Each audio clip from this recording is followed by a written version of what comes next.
മാന്യപ്രേക്ഷകർക്ക് നമസ്കാരം. ഉണ്ണി ബാലകൃഷ്ണൻ വിളിച്ചു പറയുന്ന നെറികേട് നിങ്ങൾ കേട്ടോ? ബി തോറ്റോടി എന്നൊക്കെ പറഞ്ഞ് ഉളുപ്പില്ലാതെ തോന്നിയത് വിളിച്ചു പറയുന്നതിന്റെ ചെറിയൊരു ഭാഗം ഞാൻ ഇവിടെ കൊടുക്കാം. നിങ്ങൾ അതൊന്ന് കേട്ടു നോക്കൂ. ഇന്ത്യൻ ജനാധിപത്യം വിജയിച്ചൊരു ദിവസം കൂടിയാണിന്ന്. നമുക്കറിയാമല്ലോ, ഒരു സർക്കാർ, ഒരു ഭരിക്കുന്ന പാർട്ടി ഈ രാജ്യത്തെ ഏകപക്ഷീയമായി നിയന്ത്രിക്കുന്നതിന് വേണ്ടി ഇറങ്ങി പുറപ്പെട്ടു.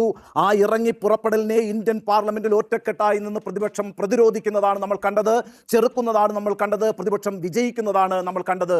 ഒരു ജനാധിപത്യ വ്യവസ്ഥ ഏറ്റവും മഹത്തരമാകുന്നത് പ്രതിപക്ഷത്തിന്റെ ശബ്ദം ഉയർന്നു കേൾക്കുമ്പോഴാണ്, പ്രതിപക്ഷം വിജയിക്കുമ്പോഴാണ്. നമുക്കറിയാമല്ലോ, 3 ബില്ലുകളാണ് അടിയന്തരമായി കേന്ദ്ര സർക്കാർ ഇന്നലെ പാർലമെന്റിൽ അവതരിപ്പിച്ചത്. അതിനായൊരു അടിയന്തര പ്രത്യേക സമ്മേളനവും കേന്ദ്ര സർക്കാർ വിളിച്ചു ചേർത്തിരുന്നു. നിങ്ങൾ കേട്ടില്ലേ? യജാതി ഉളുപ്പില്ലായ്മയായി വിളിച്ചു പറയുന്നത്.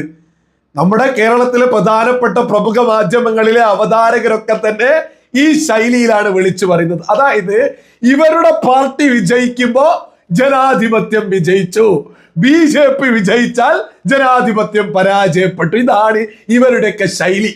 ഏകാധിപത്യം നടപ്പിലാക്കാൻ പോകുന്നു ബി എന്നായിരുന്നു ഈ കഴിഞ്ഞ ദിവസം വരെ ഉണ്ണി ബാലകൃഷ്ണൻ ഉൾപ്പെടെയുള്ള മാധ്യമങ്ങൾ വിളിച്ചു പറഞ്ഞത്. ഇന്നിപ്പോ പ്രതിപക്ഷം ബില്ലിനെതിരെ വിജയിച്ച സമയത്ത് പറയുന്നു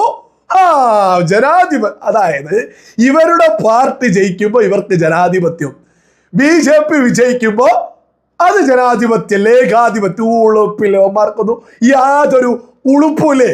പിന്നെ പ്രത്യേക പാർലമെന്റ് സമ്മേളനം, പ്രത്യേകമായിട്ട് വോട്ടെടുപ്പിലേക്ക് എത്തിക്കുന്നത്, ഇതൊക്കെ തന്നെ ചെയ്തിട്ടുള്ള ഭരണപക്ഷമല്ലേ യഥാർത്ഥത്തിൽ ജനാധിപത്യം ഇവിടെ ഉയർത്തിപ്പിടിക്കുന്നത്? ഇനി ഈ മരമൊണ്ണകളായിട്ടുള്ള പ്രതിപക്ഷത്തെ വിശ്വസിക്കുന്ന ആളുകൾ, അവരൊക്കെ ഇപ്പൊ ബി ഉണ്ണി ബാലകൃഷ്ണൻ ഉൾപ്പെടെ ഇവിടെയുള്ള സകല പ്രമുഖ മാധ്യമങ്ങളും വിളിച്ചു പറയും തോറ്റോടി, പരാജയപ്പെട്ടു.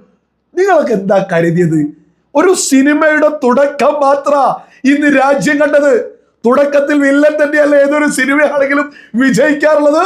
സിനിമ അവസാനിക്കുമ്പോ 2029 എത്തുമ്പോ ഇതിന്റെ റിസൾട്ട് എന്താണ് എന്ന് ഈ പറയുന്ന പ്രതിപക്ഷത്തെ വിശ്വസിക്കുന്ന ആളുകളൊക്കെ തന്നെ കൃത്യമായിട്ട് അങ്ങ് കണ്ടുകൊള്ളൂ. അന്ന് മനസ്സിലാവൂ ഈ ബില്ലൊക്കെ എന്തിനു കൊണ്ടുവന്നു, ഇനി രാജ്യത്ത് എന്താണ് ഇവിടെ നടക്കാൻ പോകുന്നത്. യഥാർത്ഥത്തിൽ ഇവരൊക്കെ പറയുന്നുണ്ടല്ലോ ബി തോറ്റു എന്ന്. രാജ്യത്തെ സ്ത്രീകളെയല്ലേ രാജ്യത്തെ പ്രതിപക്ഷം പരാജയപ്പെടുത്തിയത്? ഇത് ഈ രാജ്യത്തെ സകല സ്ത്രീകളും കൃത്യമായിട്ട് തിരിച്ചറിയാൻ പോവുക. പ്രതിപക്ഷം പരാജയപ്പെടുത്തിയത് ബി അല്ല, രാജ്യത്തെ സ്ത്രീകളെ. രാജ്യത്തെ സാധാരണ കുടുംബങ്ങളിലെ സ്ത്രീകൾ വീട് പണിയെടുത്താൽ മതി, വീട്ടിലെ പണിയെടുത്താൽ മതി, ഇവിടെ MP ആവാനും MLA ആവാനും ഇവിടെ രാജ്യത്തിന്റെ അധികാരത്തിലേക്കൊക്കെ എത്താനും അത് നെഹ്റു കുടുംബത്തിലെ സ്ത്രീകൾക്ക് മാത്രം അവകാശപ്പെട്ടതാണ് എന്നല്ലേ ഈ ബില്ലിനെയൊക്കെ കോൺഗ്രസ് പരാജയപ്പെടുത്തി, പ്രതിപക്ഷം പരാജയപ്പെടുത്തി രാജ്യത്തെ സ്ത്രീകളോട് വിളിച്ചു പറയുന്നത്? നിങ്ങൾ മറ്റൊരു പ്രഖ്യാപനം കേട്ടിരുന്നോ? അമിത്ഷാ പ്രഖ്യാപിച്ചത്, അതായത് സൗത്ത് നോർത്ത്, സൗത്തിൽ ഇത്ര, നോർത്തിൽ ഇത്ര, സൗത്തിൽ ഇത്ര. ഈ രാജ്യത്തെ കേറി മുറിക്കരുത്, ഈ രാജ്യത്തെ കേറി മുറിക്കാനാണ് പ്രതിപക്ഷം ശ്രമം നടത്തുന്നത്. ഞങ്ങൾക്ക് വ്യക്തമായ ഭൂരിപക്ഷമില്ലാത്തത് കൊണ്ട് ഇത് പാസ്സാക്കാൻ സാധിച്ചിട്ടില്ല എന്നുള്ളതാണ് ഇനി വരാൻ പോകുന്ന പ്രധാനപ്പെട്ട പ്രചരണം. രാജ്യത്തെ സാധാരണക്കാരായിട്ടുള്ള സ്ത്രീകൾക്ക് സഭയിലേക്ക് എത്താനുള്ളത് തടസ്സം നിന്നത് രാജ്യത്തെ പ്രതിപക്ഷമാണ്. ഇത് പാസ്സാക്കുന്നതിന് വേണ്ടി ഞങ്ങൾക്ക് വലിയ ഭൂരിപക്ഷം വേണം. അതിനുവേണ്ടി ബി രംഗത്തെത്തും, ബി തെരുവിലേക്ക് ഇറങ്ങും. ആ സമരത്തേക്ക് തടക്കാൻ ഇന്ന് ഈ രാജ്യത്തെ പ്രതിപക്ഷത്തെ കൊണ്ട് സാധിക്കോ? ഇത് ഇരുതല മൂർച്ചയുള്ളൊരു വാളാ. ഏത് ഭാഗം കൊണ്ടാലും കോൺഗ്രസ് അടപടലം തകർന്ന് തരിപ്പണമാകുന്നൊരു ഇരുതല മൂർച്ചയുള്ളൊരു വാള്. ഇതൊന്ന് ഉണ്ണി ബാലകൃഷ്ണൻ ഒന്ന് കിളി പോയിട്ടിരിക്കുക. ഉണ്ണി ബാലകൃഷ്ണൻ കുറെ കാലമായിട്ട് ബി പരാജയപ്പെടുമെന്ന് 2014 മുതൽ വിളിച്ചു പറഞ്ഞെടുക്കുക, ഇതുവരെ ഒന്നും നടന്നില്ല. അപ്പോ ഒരു കഥയും നമ്മുടെ കേരളത്തിലെ മാധ്യമങ്ങളിലെ അവതാരകർക്കൊന്നുമില്ല. ഇവിടെ രാജ്യത്തിന് ബി എന്താ നിങ്ങളൊക്കെ ഈ പറയുന്ന ആളുകൾ കരുതുന്നത്? ബി ഇത് വോട്ടെടുപ്പിലേക്ക് എത്തുന്ന സമയത്ത് കൃത്യമായ ഭൂരിപക്ഷമില്ലാതെ ഇത് വിജയിക്കൂല എന്നുള്ളത് കൃത്യമായിട്ട് ബി അറിയില്ലേ? ബി ഇത് കൃത്യമായ ഒരു പ്ലാനാണ് തയ്യാറാക്കിയത്. വരുന്ന 2029 ആകുമ്പോഴേക്ക് രാജ്യത്തെ സ്ത്രീകൾ ഒന്നടങ്കം ബി ഒപ്പം നിൽക്കൂ. ഇത് കൃത്യമാണ്, വ്യക്തമാണ്. ഇത് വോട്ടെടുപ്പിൽ പരാജയപ്പെടും എന്നുള്ളതൊക്കെ മാധ്യമങ്ങളെക്കാൾ മുമ്പേ, ഈ കോൺഗ്രസിനേക്കാൾ മുമ്പേ BJP കൃത്യമായിട്ട് മനസ്സിലാക്കിയിട്ടുണ്ട്. ഇതൊക്കെയാണ് യാഥാർത്ഥ്യം. പക്ഷെ ഇവിടെ മാധ്യമങ്ങള് യഥാർത്ഥത്തിൽ പ്രിയങ്ക ഗാന്ധിക്ക് ഈ കാര്യങ്ങളൊക്കെ തന്നെ തിരിച്ചറിഞ്ഞിട്ടുണ്ട്. പ്രിയങ്ക ഗാന്ധി പരിഹസിക്കുന്നത് പോലെയാണ് പറഞ്ഞതെങ്കിലും പറഞ്ഞതൊരു വലിയ യാഥാർത്ഥ്യം. നിങ്ങൾ അതൊന്ന് കേട്ടു. गृह मंत्री जी हंस रहे हैं। पूरी योजना बना रखी है, पूरी योजना बना रखी है। चाणक्य आज अगर जिंदा होते तो वो भी चौंक जाते आपकी राजनीतिक कुटिलता पे। നിങ്ങൾ കേട്ടില്ലേ? യഥാർത്ഥത്തില് അമിത്ഷായെ ഒന്ന് പരിഹസിക്കാനാണ് ശ്രമിച്ചത്. പക്ഷെ സത്യസന്ധമായിട്ട് കാര്യം അങ്ങ് പറഞ്ഞു പോയി. ഞാൻ അതിന്റെ പരിഭാഷ ഒന്ന് വായിച്ചു കേൾപ്പിക്കാം.